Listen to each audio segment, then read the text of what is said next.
నమస్తే, నేను మీ London doctor Ramakrishna Rao Boddu, consultant in colorectal and gastrointestinal surgery. నేను యూకేలో 20 years ఈ స్పెషాలిటీ మీద వర్క్ చేశానండి. సో కామన్గా వచ్చే ప్రాబ్లమ్స్ అంటే హెమరాయిడ్స్ అంటారు, వాటిని మొలలు, ఆర్సెమొలలు అంటారు, ఫిషర్స్, ఫిస్టులాస్, ఇవి వెరీ కామన్గా ఉండే కండిషన్స్ అనమాట. వీటి గురించి మనము తెలుసుకుందాం. ఫస్ట్ అవి ఎక్కడ వస్తూ ఉంటాయి, వాటి రిస్క్స్ ఏంటి, కామన్గా రిస్క్ ఫ్యాక్టర్స్ ఏంటి, వాటిని ఎలా అవాయిడ్ చేయొచ్చు అండ్ వాటి ట్రీట్మెంట్ ఏంటి. Okay, first go with hemorrhoids. Hemorrhoids అంటే అది నార్మల్గా లోపల భాగంలో, అంటే మనము విరోచనం వచ్చే చివరి భాగంలో అన్నట్లు బ్లడ్ వెజల్స్ ఉంటాయండి, రక్తనాళాలు ఉంటాయి. అవి మనని కొంచెము యూజ్ఫుల్, అంటే మనము పాస్ చేసే మోషన్ కానీ లేకపోతే విన్ రావడానికి కోసము కంట్రోల్ ఉంచుతూ ఉంటుంది. ఒక్కోసారి అవి నార్మల్గా ఉండేదానికన్నా కూడా కిందకి వచ్చేస్తాయి అనమాట, జారతి అంటారు. అది ఎందుకు వస్తుందంటే మనము బాత్రూమ్కి వెళ్ళినప్పుడు ఎక్కువ స్ట్రెయిన్ అయ్యామనుకోండి, అది కామన్గా కాన్స్టిపేషన్ వల్ల, అంటే మలబద్ధకం వల్ల ఎక్కువ స్ట్రెయిన్ అవ్వడం వల్ల అది ఓవర్ పీరియడ్ ఆఫ్ టైం స్లోగా కిందకి జారుతూ ఉంటాయి అన్నమాట. అవి ఎంతవరకు కిందకి జారి అనే దాన్ని బట్టి స్టేజ్ 1 నుంచి స్టేజ్ 4 అని ఉంటాయి. సో 1 and 2 అంటే రిలేటివ్గా లో భాగంలో ఉంటాయి. ఇంకా 3 అంటే దాదాపు బయటకు వచ్చేస్తూ ఉంటాయి, కాకపోతే మనం వాటిని లోపలికి నెట్టేసేయాలి. స్టేజ్ 4 అంటే మీరు లోపల ఫింగర్ పెట్టి నెట్టినా కూడా బయటికి లోపలికి వెళ్ళవన్నమాట. సో ఇది స్టేజ్ 4 అనేవి కొంచెం ఇబ్బందిగా ఉంటాయి అన్నమాట. నార్మల్గా వీటిలో సిమ్టమ్స్ ఏముంటాయి అంటే బ్లీడింగ్ అంటారు, fresh bleeding, bright red bleeding అంటూ ఉంటారు. మనము బాత్రూమ్కి వెళ్ళినప్పుడు ముక్కడం వల్ల అది కొన్ని డ్రాప్స్ పడుతూ ఉంటాయి అన్నమాట. ఒక్కోసారి మనము బాత్రూమ్కి వెళ్ళినా కూడా పూర్తిగా విసర్జన అయినట్లు అనిపించదు అనమాట.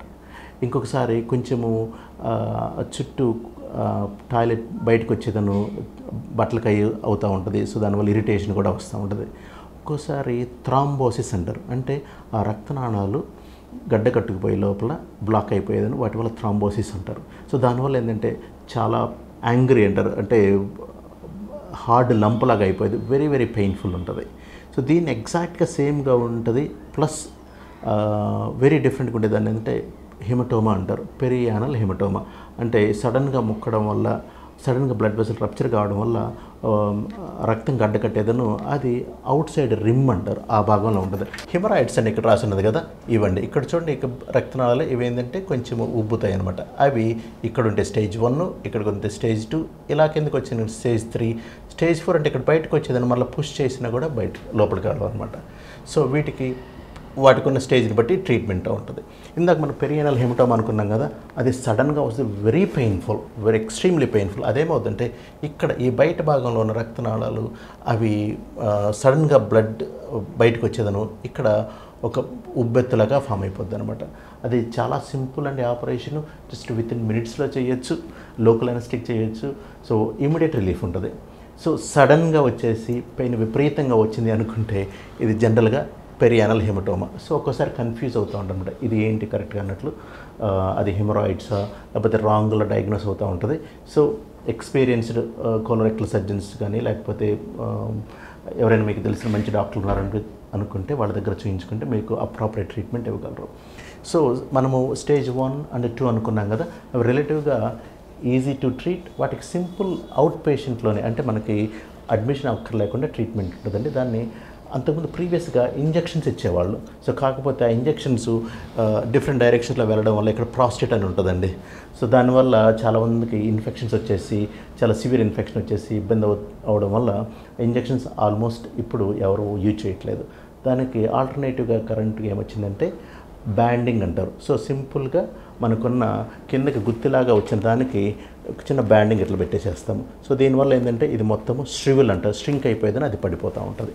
ఇక్కడ క్యావియట్ అంటారు, అంటే ఎవరన్నా బ్లడ్ థిన్నర్స్ యూజ్ చేస్తున్నారు అంటే కొంతమంది హార్ట్ పేషెంట్స్ వార్ఫరిన్ అని, ఆస్పిరిన్ అని అటువంటివి ఉంటాయి. సో అలా చేసినప్పుడు ఏమవుతుంటే ఒక్కోసారి బ్లీడింగ్ చాలా వస్తూ ఉంటుంది. సో వెరీ కాషియస్, జస్ట్ డాక్టర్కి ముందే చెప్పండి. ఒకవేళ జనరల్గా అడుగుతాము, ఒకవేళ బై మిస్టేక్ ఉంటే మాత్రం తప్పనిసరిగా చెప్పాల్సింది మీరు బ్లడ్ థిన్నింగ్ మెడిసిన్స్ ఏమన్నా వాడుతున్నారా. సో దానికి వాడుతున్నప్పుడు అయితే మాత్రం ఇలాంటి బ్యాండింగ్ అనేది యూజ్ చేయడం చాలా రిస్క్ తోటి కూడుకున్నది.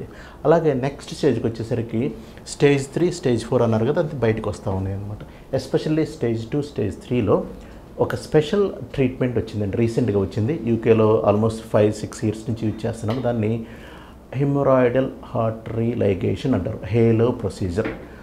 దానికి ఇంకొక డిఫరెంట్ నేమ్ టీహెచ్డి అంటారు, అది కూడా trans anal arterial ligation.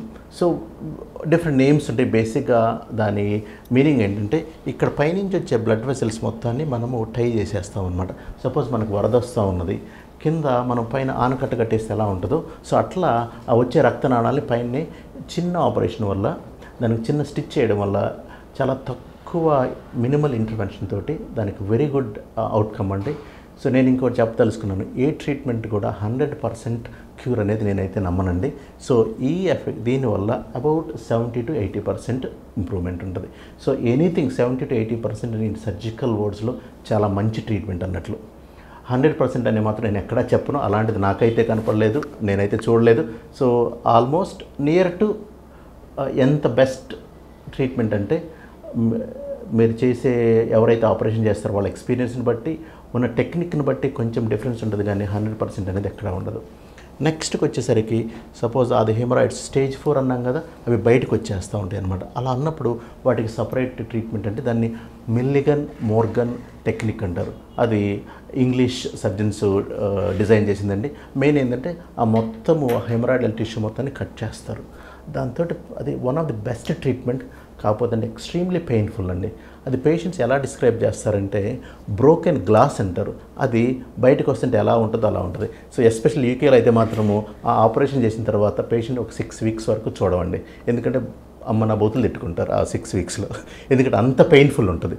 So ఎవరైనా కూడా ఆ ఆపరేషన్ చేసిన తర్వాత సో 2 months తర్వాతనో 3 months తర్వాతనో చూస్తాం, అప్పటికంతా కూడా ఆ పెయిన్ అన్నీ పోయేదని వాళ్ళు హ్యాపీగా ఫీల్ అవుతారు. సో ఇవ్వండి మనకి హెమరాయిడ్స్కి సంబంధించి ట్రీట్మెంట్స్ ఎలాగన్న అంటే డిఫరెంట్ కాజెస్ ఏముంటాయి, వాటికి రిస్క్ ఫ్యాక్టర్స్ ఏంటి, వాటికి ట్రీట్మెంట్ ఏంటి, డిఫరెంట్ ట్రీట్మెంట్స్ ఎలా ఉన్నాయి. వాటిలో ఇప్పుడు కరెంట్ సిచ్యువేషన్లో ఏంటంటే మినిమల్ ఇన్వేజన్ అనేది చాలా వస్తూ ఉన్నదండి. అంటే తక్కువ కోతలు ఎక్కువ బెనిఫిట్ తీసుకోవడం అన్నట్లు. సో దానికి స్పెషలిస్ట్ ట్రైనింగ్ అవ్వాల్సి వస్తుంది. సో అలాంటి ట్రీట్మెంట్స్ వల్ల క్విక్ రికవరీ ఉంటుంది. సో ప్లస్ వాళ్ళకి ఇన్కన్వీనియన్స్ కానీ సైడ్ ఎఫెక్ట్స్ కానీ తక్కువ ఉంటాయండి. అది ఎస్పెషల్లీ హెమరాయిడ్స్ గురించి. సో ఇన్ని నక్షలు అంటాం కదండి. హెమరాయిడ్స్ అంటే piles very common problem. Main chronic constipation అంటారు, అంటే మలబద్ధకం ఎక్కువ రోజులు ఉండడం వల్ల వచ్చే మెయిన్ రీజన్. వేరే అదర్ రీజన్స్ ఉన్నా కూడా దానికి డిఫరెంట్ స్టేజెస్ ఉంటాయి. ఆ డిఫరెంట్ స్టేజెస్ని బట్టి డిఫరెంట్ ట్రీట్మెంట్స్ ఉంటాయి. సో మా దగ్గర మినిమల్ ఇన్వేజివ్ ట్రీట్మెంట్స్ అవైలబుల్ ఉన్నాయి. సో మీకు ఏమన్నా ఎలాంటి ప్రాబ్లం వచ్చినప్పుడు మీ దగ్గరలో ఉన్న సర్జన్ కానీ లేకపోతే మా దగ్గరకు వచ్చినా కూడా మేము very open and honest discussion తోటి మీకు ఏది అప్రాప్రియేటో, మీకు ఏది యూస్ఫుల్లో మీతో డిస్కస్ చేసేసి అలాంటి ట్రీట్మెంట్ మేము ఇవ్వగలమండి.